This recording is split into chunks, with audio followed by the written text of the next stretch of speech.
हुकूमत की तमाम रुकावटों को तोड़ते हुए तमाम बंदिशें जो इंटरनेट बंद करके वहाँ पे आयद की गई और जो थ्रेट थे, जो धमकियाँ दी गई वज़रा की तरफ से, उसके बावजूद कश्मीर में अवामी एक्शन कमेटी का एहतजाज कामयाबी से आगे बढ़ रहा है। तमाम शहरों में हड़ताल है और लोग सड़कों पे हैं।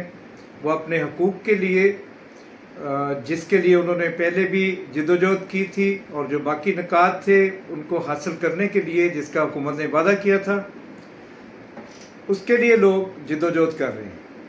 लेकिन पुलिस की तरफ से और जो रियासती अदारे हैं और जो उनके टाउट हैं उनकी तरफ से जो अवाम पर फायरिंग की गई है वो काबिल मज़म्मत है। और इसी तरह नीलम पुल पे फायरिंग से एक एहतजाजी शहीद हुआ है जिसकी मैं पुरजोर मज़म्मत करता हूँ।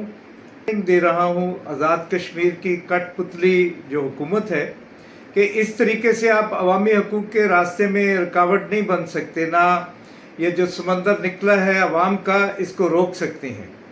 इस तशद्दुद जबर और जो आपकी कठपुतलियाँ हैं, ये अतीक के जो गुंडे हैं, इनको जब अवामी गैज़ो गज़ब का सामना करना पड़ेगा तो इनको छुड़ाने के लिए कोई नहीं आएगा। तो होश के नाखुन लें। लोगों की जो मांगे हैं वो बिल्कुल मामूली किस्म की, कोई ऐसी मांगे नहीं है जिनको पूरा करना मुश्किल हो। ये अवामी हकूक़ की जदोजहद लोगों का राइट है। इस हक़ के रास्ते में जो भी मज़ाहमतें आएंगी, रुकावटें आएंगी, जो भी जबर आएगा, उसका रद्द-ए-अमल उससे भी ज़्यादा बड़े पैमाने पे आएगा। मैं समझता हूँ कि आज कश्मीर के लोगों ने फिर साबित किया है कि वो बरे सगीर में इनकलाबी जदोजहद का हरावल दस्ता है।